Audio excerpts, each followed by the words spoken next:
Faisal Assegaf Balwi menghina keluarga Gus Dur. Dalam channel Cahaya Hidayah dengan judul Faisal Assegaf Ba'lawi hina Kiai Haji Hasyim Asy'ari, di mana Bansar dan santri, dengan tautan video sebagai berikut. Faisal Assegaf Ba'lawi mengatakan, terus kalian bilang kalian besar, kalian teror saya, maki-maki saya, malu kalian. Orang kalau besar dalam satu organisasi yang sangat besar, harus ada juga kualitasnya yang besar. Unggul dengan kualitasnya, bukan unggul dengan kuantitasnya. Jadi yang mengambil manfaat dari organisasi ini, organisasi NU yang dibangun secara tulus oleh para ulama-ulama terdahulu adalah keluarga Abdurrahman Wahid. Klaim-klaim yang sangat berlebihan. Karena saya punya catatan. Ini jelas saya melihat kok. Pada periode bulan Oktober hingga bulan November 1945, tidak ada dokumen resolusi yang namanya dibuat oleh Hasyim Asy'ari. Sebuah kumpulan sejarah yang diterbitkan oleh Gramedia, lembaga yang selama ini sangat kredibel dan tidak sembarangan mengeluarkan sebuah penerbitan buku kalau tidak melalui proses verifikasi yang ketat. Kalangan Muhammadiyah yang pada saat itu ya, seperti Tokoh Hasan, Gipo, itu sosok dari akar perumpun Muhammadiyah, presiden pertama PBNU. Saya sudah nonton kalian punya berbagai video dan pernyataan-pernyataan konyol yang menyerang diri saya pribadi, bahwa saya ini bersuara mengkritisi sejarah NU yang saya anggap sangat-sangat menyimpang dari awal pembentukannya hingga proses selama 90 tahun lebih. Dan kemudian saya mengkritisi perilaku oknum-oknum NU yang saya sebut dedengkot-dedengkot dan loyalis-loyalis yang mengatasnamakan, yang bertopengkan NU, tapi dalam kenyataannya sangat-sangat bobrok, yang membuat kalian tersinggung. Dan kalian menuduh saya seolah-olah saya ini mendapatkan sesuatu atau disuruh oleh orang lain untuk berbicara kebenaran di ruang publik yang menjadi hak setiap warga negara, apalagi saya ini umat Islam, aswaja. Apa-apaan kalian? Kalau kalian punya bukti saya mendapatkan sesuatu imbalan untuk mengobok-obok NU, saya minta sekarang kalian arahkan bukti itu kepada aparat penegak hukum. Sangat bodoh kalian. Begitu bencilah kalian sama saya, yang kalian klaim punya bukti bahwa saya itu dipakai, ditunggangi oleh kepentingan lain untuk mengobok-obok NU. Laporkan sana ke aparat, bawa buktinya. Tapi saya kasih ingat ya, ucapan kalian sangat berlebihan. Saya ini cuma satu semut menghadapi NU yang kalian bilang sangat-sangat besar, yang disebut dengan ormas terbesar di Indonesia. Raksasa. Seekor semut melawan raksasa. Tidak ada pengaruh. Kalian begitu besar. Semua kalian klaim kalian paling besar di Indonesia. Omong kosong, nol besar. Kalau kalian punya bukti, beberkan buktinya itu kepada publik. Pembunuhan karakter kepada diri saya tidak ada pengaruh. Karena fakta-fakta kebenaran tidak bisa kalian ubah. Mau apa? Mau pendekatan Islam? Kiai Haji Hasyim Asy'ari itu adalah punya karamat. Wali-wali Allah paling banyak di NU. Sekarang saya tantang kalian. Kalian baca Yasin, baca Quran, kita mubahalah. Kalau tuduhan-tuduhan kalian mengatakan saya mendapatkan sesuatu, maka niscaya saya hancur. Karena karamat Hasyim Asy'ari, karena karamat wali-wali NU. Tetapi kalau tuduhan-tuduhan itu kalian tidak bisa buktikan, saya juga bermohon kepada Allah, kepada baginda Rasul, hancurkan penipu-penipu seperti kalian. Kecil, saya bukan orang baru di ruang publik Indonesia. Saya berjuang 20 tahun lebih di luar sistem negara untuk melakukan upaya perubahan tanpa meminta imbalan apapun. Kenapa saya bebas berbicara? Karena saya tidak terikat. Saya terikat oleh nurani saya dan akal sehat saya.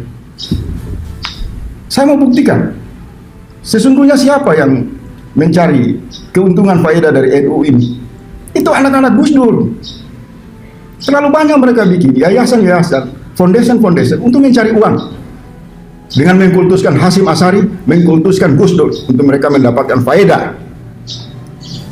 Fulus yang mereka tidak pernah melaporkan kepada seluruh ahli sunnah wal jamaah di Indonesia, umat NU. Ingat yang saya katakan ya, dari awal kritik saya terhadap NU adalah organisasi massa, organisasi NU. Kalau menyangkut dengan masyarakat NU atau masyarakat Muslim berfaham ahli sunnah wal jamaah, saya tidak menggubris. Karena saya pikir kelompok ini terpisah dari organisasi. Harus pakai otak. Jangan bodoh, jangan mau dibodoh-bodohi. Terus kalian bilang kalian besar, kalian teror saya, maki-maki saya. Malu kalian. Orang kalau besar dalam satu organisasi yang sangat besar, harus ada juga kualitasnya yang besar. Unggul dengan kualitasnya, bukan unggul dengan kuantitasnya. Jadi yang mengambil manfaat dari organisasi ini, organisasi NU yang dibangun secara tulus oleh para ulama-ulama terdahulu adalah keluarga Abdurrahman Wahid. Kenapa saya menentang pengkultusan terhadap Hasyim Asy'ari? Karena itu semua dibuat bukan untuk kepentingan umat. Organisasi dengan simbol Hasyim Asy'ari ini dibuat untuk kepentingan melayani segelintir orang dari keluarga mereka. Jangan saya buka terlalu jauh tentang praktek-praktek korupsi yang dilakukan secara norak oleh PKB ya, oleh petinggi-petinggi partai PKB yang selama ini merasa paling NU. Norak kalian, bobrok kalian. Jangan menafikan sejarah. Jangan. Sejarah organisasi NU ini dibentuk sejak awal dengan melibatkan seluruh keragaman. Partisipasi dari kalangan Habaib, kalangan Muhammadiyah yang pada saat itu ya, seperti Tokoh Hasan Jipo, itu sosok dari akar rumpun Muhammadiyah, presiden pertama PBNU, dan juga dari kiai-kiai di seluruh Indonesia. Hasyim Asy'ari itu hanya mencatut ya, saya bilang ya, dalam dokumen paling penting muka 5 kasasi, Ganun Kasasi NU, itu mencatut, mengambil tokoh terbesar pada saat itu yang namanya Said Abdullah Hasan Assegaf. Dia juga memanfaatkan kebesaran tokoh Arab, ingat, Hasan Jipo sebagai presiden pertama pembentukan PBNU. Organisasi. Kalau saya mau buka sejarah ini paling banyak partisipasi kalangan-kalangan Muslim Tionghoa, Muslim Arab, Muslim di luar Jawa, Muslim Jawa Tengah, Muslim tokoh-tokoh ulama dari Jawa Barat, keragaman. PBNU tidak dibentuk oleh Hasyim Asy'ari yang nol besar, yang hanya keluarganya saja mengklaim seolah-olah menjadi tokoh utama. Saya punya data-data sejarah, dan saya melihat sejarah tidak dalam rakitan-rakitan sejarah yang kalian bikin untuk mengkelabui umat, mengklaim dengan akal sehat yang sangat tidak bisa diterima. Akal sehat yang dilakukan hanya asabiyah, fanatik kelompok. Saya punya catatan dari hari ke hari tentang Indonesia. Sebuah kumpulan sejarah yang diterbitkan oleh Gramedia, lembaga yang selama ini sangat kredibel dan tidak sembarangan mengeluarkan sebuah penerbitan buku kalau tidak melalui proses verifikasi yang ketat. Tidak ada terlalu unggul yang namanya itu Hasyim Asy'ari. Kenapa tiba-tiba dalam perjalanan seolah-olah dikultuskan sedemikian rupa, diagung-agungkan begitu besar, yang ujungnya anak cucunya itu pergi mencari uang lewat yayasan-yayasan foundation yang tidak pernah ada laporan transparansinya kepada publik, yang tidak ada tujuannya untuk apa, yang berimplikasi setiap orang mengkritik NU dituduh macam-macam, berafiliasi sama kelompok ini, ditunggangi oleh kelompok ini, dibayar oleh kelompok ini. Malu kalian. Demikian isi perkataan Faisal Assegaf Ba'alwi terhadap NU, Kiai Haji Hasyim Asy'ari dan Gus Dur. Dari transkrip pernyataan di atas, kita bisa memetakan narasi peyoratif dan hinaan Faisal kepada beberapa entitas individu dan komunitas. Pertama, hinaan dan tuduhan kepada keluarga Kiai Haji Abdurrahman Wahid, Gus Dur, yang menuduh keluarga Gus Dur sebagai satu-satunya pihak yang paling mengambil manfaat finansial dari kebesaran NU. Ia juga menuduh mereka sengaja mengkultuskan Kiai Haji Hasyim Asy'ari dan Gus Dur demi mendapatkan keuntungan materi, fulus, melalui yayasan-yayasan, foundation. Ia juga menuduh yayasan tersebut tidak transparan dan tidak melaporkan keuangannya kepada umat. Dari sini kita merasakan begitu dalam rasa ketidaksukaan seorang Ba'alwi ini terhadap keluarga Gus Dur.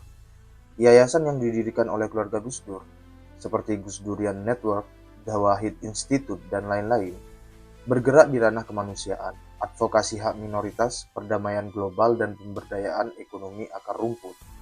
Lembaga-lembaga ini diaudit secara profesional dan bekerja sama dengan berbagai lembaga kredibel.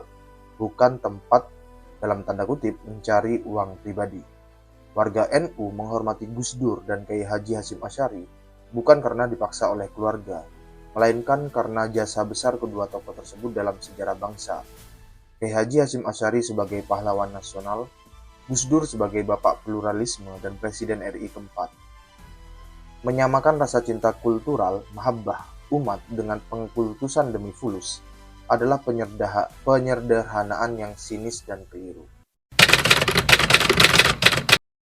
Faisal Assegaf Ba'alwi menuduh Kiai Haji Hasyim Asy'ari mencatut nama Ahmad bin Abdullah Assegaf. Dalam transkrip di atas, Faisal Assegaf menuduh Kiai Haji Hasyim Asy'ari dalam tanda kutip mencatut tokoh Ba'alwi dalam Muqaddimah Qanun Asasi tanpa bukti manuskrip akademis.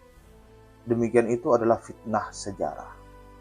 Pengutipan ucapan Ahmad bin Abdullah Assegaf dalam kurung ia menyebutnya secara salah Abdullah bin Hasan Assegaf yang menghimbau masyarakat untuk masuk NU memang ada dalam Muqaddimah Qanun Asasi, walau tidak ada bukti pembanding tentang ucapannya itu, kecuali dari Qanun Asasi. Tetapi ketika yang meriwayatkannya itu orang yang terbisikoh, terpercaya, seperti Kiai Haji Hasyim Asy'ari, riwayatnya itu dapat diterima. Tidak ada satupun karya-karya Mbah Hasyim Asy'ari yang menyampaikan riwayat sebuah kutipan kecuali kita menemukan kebenaran dari kutipannya itu.